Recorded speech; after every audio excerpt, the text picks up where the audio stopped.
if you would like to share on behalf of your group, raise your hand. You don't have to, but if you guys have something specific that you want to share, you can raise your hand. If not, we can move on to our next couple of questions. Not seeing any volunteers. Okay. Oh, Emery. Emery would like to share what her group discussed. Let's hear it.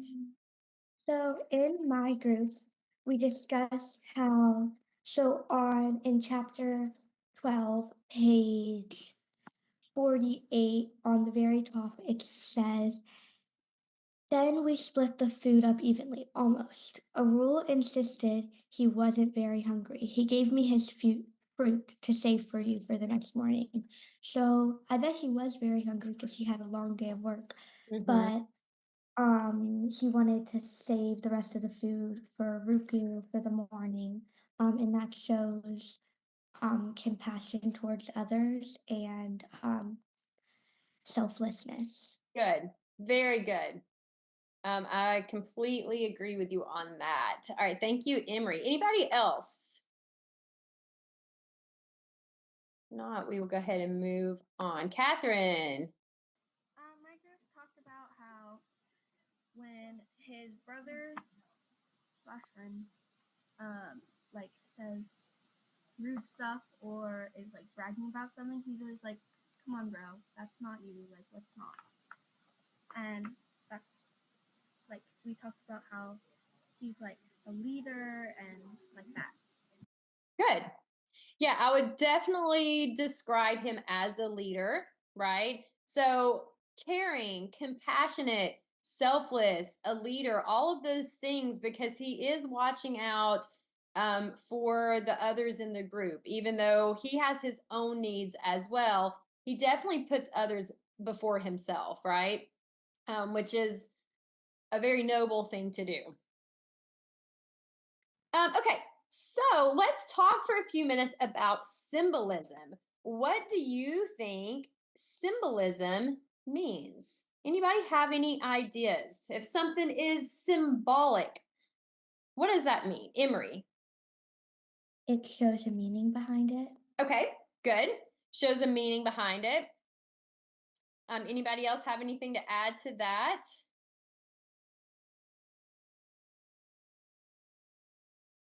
Maybe an image is used to represent something like a bigger picture of something, right? A deeper meaning.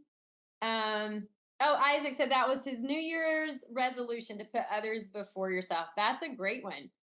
That is a very important reminder for all of us, right? I love that.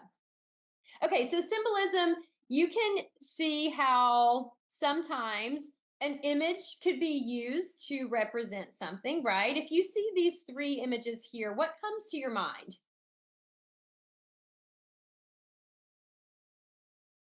Emery. For the first picture, like the four-leaf clover, like luck. Okay. The rose, love. Love. Or like, and then the heart means like love and like Love. Okay. caring. Good. I see love, luck, family. The rose could represent beauty. Different things, right? So a lot of times you can see images that represent something. So symbolism, this is another literary device that we're going to be talking more about throughout the rest of this book and through the next couple of books that we're going to read. We're going to look at some different types of symbolism that we see. Okay, so a literary device that uses an object or a word, does not have to be a picture. It could be a word. It could be an idea of something to represent something else. Okay, kind of to help you to understand that there's a deeper meaning behind it. Maybe the author is trying to open your eyes to see something more than just that word, right? So what I want us to do, if you have your books with you, turn to page 77. And what we have here is a green balloon that's being let go. Okay. So we're going to read together, and I want you to see if you notice any type of symbolism going on here. Okay. So this is page 77. I'm actually going to start reading at the beginning of the chapter so that we have the context in case you forgot what was going on. Okay. Chapter 18, riches. Where did you get all this? Arul's eyes darted from your balloon to our clothes to the food we'd piled on the ground in front of our tents. A whole loaf of fresh white bread, chocolate bars, packages of salty plantain chips, and crisp marucus.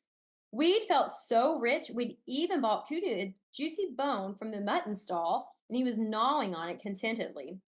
You handed Arul the new t-shirt we'd bought him, and then tied your balloon to our tent.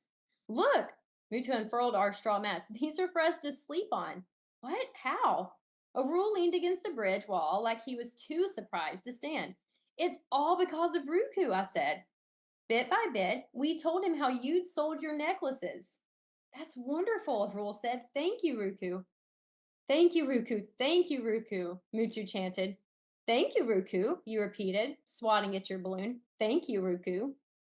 You and Mutu played with your balloon while Arul and I placed the straw mats and new pillows inside the tents, making them look almost cozy. Fly, balloon?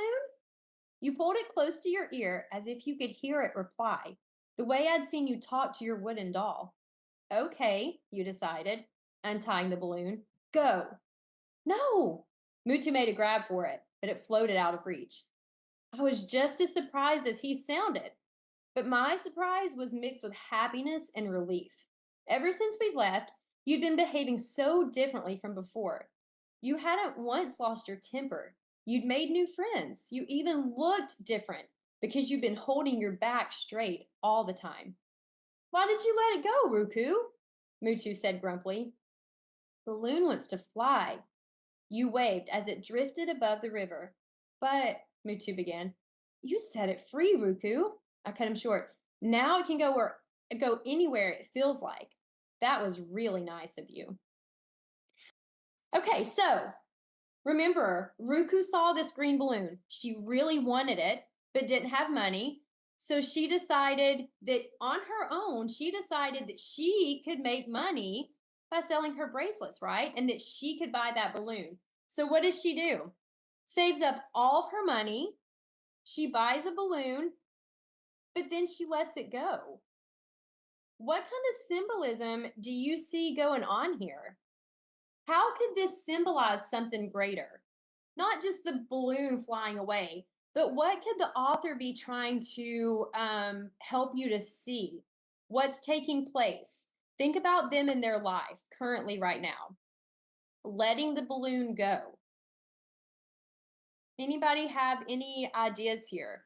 Isaac says to free it, giving freedom, right? How could Ruku and Vigi kind of relate to that letting go?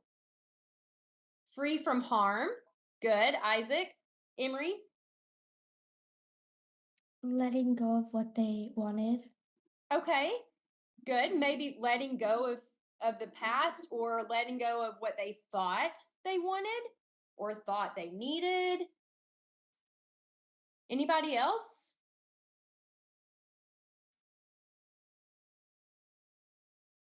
What about, she was saying now that you let go of the balloon, it can go anywhere it wants.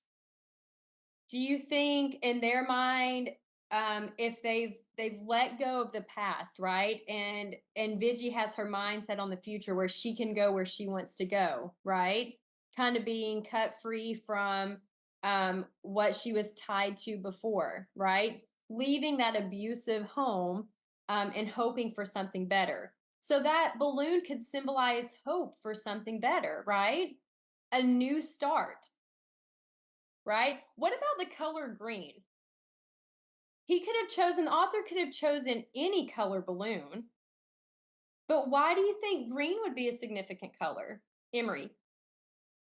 Green normally means like good or to go. Okay. Or like correct. So maybe to like let go. and like